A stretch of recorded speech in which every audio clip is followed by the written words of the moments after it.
Bonsoir Victoria, voici Anne de Petrini, voici une partie de l'équipe et le public. Ça doit pas être très pratique de s'asseoir avec le tutu, mais bien. Ça rentre. Bienvenue, c'était super l'entrée.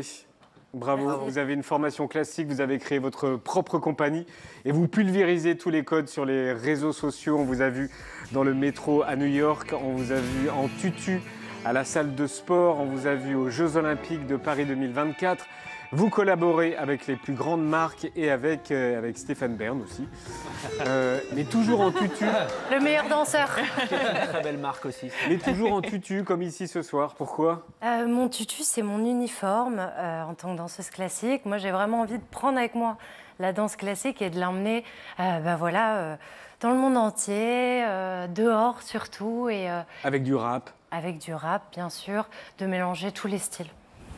Alors, vous avez connu le côté archi-violent de l'apprentissage de la danse classique et je crois que vous avez démarré à l'âge de 5 ans. Exactement. J'ai commencé à 5 ans la danse. Ça a tout de suite été Là, c'est plus. une passion. Oui, effectivement, on a une éducation très militaire qui forme les stars de la danse, l'excellence. C'est vraiment ce qu'on recherche. Et oui, c'est dur. dur. Ouais, c'est dur. Il faut travailler beaucoup. Et on a les pieds comme ça, on a les jambes comme ça. C'est beaucoup de travail. Et casser les codes, c'est une sorte de revanche. Je le vois plus comme j'ai trouvé mon chemin. Je suis épanouie à faire ça. Parce que quand vous étiez, là vous êtes trop petite, mais en tout cas un peu plus grande, vous étiez trop coincée. Moi, surtout, j'étais grande, très vite, très tôt. Comme Anne. Tu le disais Voilà. tout à l'heure. Tout à fait. Ouais. Mais dans la danse, il y a une taille, c'est ça? Plutôt, oui. Oui. Oui. Et sur pointe, je suis encore plus grande. Oui, Il me c'est ça. faut un partenaire qui puisse ne pas être caché par moi. Donc, oui, je cherchais vraiment à trouver l'endroit où je me sentirais Vous vous bien. sentiez à côté aussi? Ah ouais, un peu, ouais. Enfin non, bon, on a deux personnes qui vrai. se sentaient à côté, c'est quand même dingue. C'est magnifique. Je sentais juste que je ne trouvais pas ma place. Oui, c'est vrai. Toi aussi Oui, moi aussi, mais quand même là, vous faites des choses que on ne sait pas faire. Nous. Vous l'avez trouvé toutes les deux quand même à votre place. Il y a une vidéo qui a beaucoup fait parler, c'est celle qui a été filmée en Antarctique, on va la voir. C'est une collaboration avec votre compagnon photographe Mathieu Forget. Qu'est-ce que vous faites là-dessus? Alors, comment je suis arrivée là? Ouais. Alors, c'est sur comment on appelle ça, une Le proue? bulbe. Le bulbe Le bulbe d'un bateau. Là, vous êtes à côté, là, pour le coup, oui, du bateau. Plutôt- Oui, je suis montée sur un Zodiac. Alors, je suis partie avec Mathieu Forget en Antarctique, découvrir le pôle Sud. Et, Comme ça? Comme ça. Ok. Vous n'aviez pas l'idée de faire ça? Non, on s'est dit qu'on allait faire des photos et qu'on verrait des paysages Sur le bateau? extraordinaires. Sur le bateau et Ouais. au sol aussi, parce qu'il y a la banquise à côté. Ouais. Et donc, on a vu ce bulbe, on nous l'a présenté et je me suis dit, en fait, ce serait chouette de raconter ce qui se passe en Antarctique, c'est-à-dire la fonte des glaces et de montrer la fragilité d'une ballerine précédée par ce bateau. Ça pouvait vraiment raconter une belle histoire et peut-être sensibiliser les gens. Mais il fait quelle température là? Il fait 30, moins... Ouais, c'est vraiment... Moins 10. moins 10. Ça a duré combien de temps? Ça dure 3 minutes. Mais ça, c'est Pendant dur. 3 minutes. C'est dur physiquement ou pas, Non. ça, entre la forme du En fait- bulbe plus la température? On ne se rend pas compte, mais c'est plutôt Ça plat glisse, non et c'est plutôt large et ça Ah. ne glisse pas. Ok. Ah d'accord. Ça ne glisse pas. Ok, bon, on s'en rend pas compte. Donc, C'est en image de ça. synthèse. Non, mais beaucoup de personnes ont cru que c'était de l'IA. Ce n'est pas de l'IA. Ouais. On vous a demandé la vidéo que vous aviez préféré tourner, vous avez répondu ça. Ah, ça C'est devant l'opéra, c'est ça? Exactement. C'est quoi? C'est pendant le défilé L'Oréal Paris. Ils m'ont invité à venir danser et défiler. C'était une fois de plus amener la danse classique dans un nouvel endroit.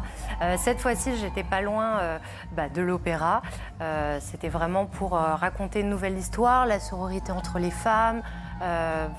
Parler de nous, les femmes, de notre place.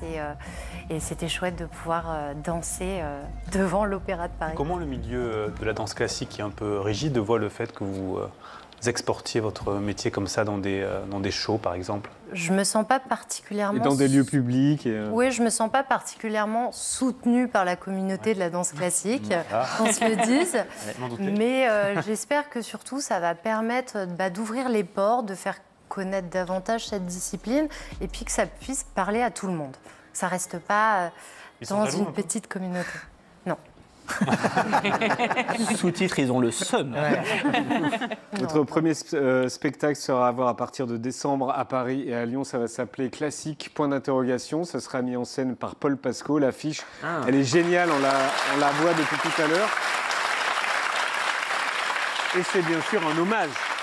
Complètement. CVD. C'est un hommage à Jean-Claude Van Damme. Quel génie.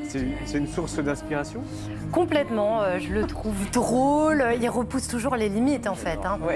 Il repousse les limites et il nous fait rire et vraiment j'avais envie de raconter cette ballerine comme si elle sortait d'un opéra, voilà, et qu'elle allait justement vers l'inconnu, vers un nouveau chemin. Et qui sont les messieurs CTLM que nous voyons là? C'est pour soutenir, pour pas mourir. Bah oui. Et ils étaient là justement pour me C'est le tenir, pour making faire of. la photo, exactement. La photo a été réalisée par Mathieu Forget aussi.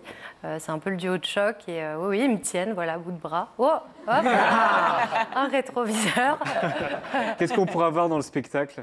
Est-ce que vous serez seul sur scène? Alors, je suis accompagnée de plusieurs danseurs.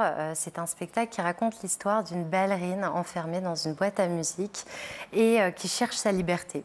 Elle va voyager à travers plein de tableaux, rencontrer des danseurs hip-hop, classiques, contemporains. C'est vraiment... Donc elles se sont à côté dans la boîte à musique, c'est ça? Bah non, elles vont m'aider, elles vont me donner les Elles vont clés. sortir. Oui.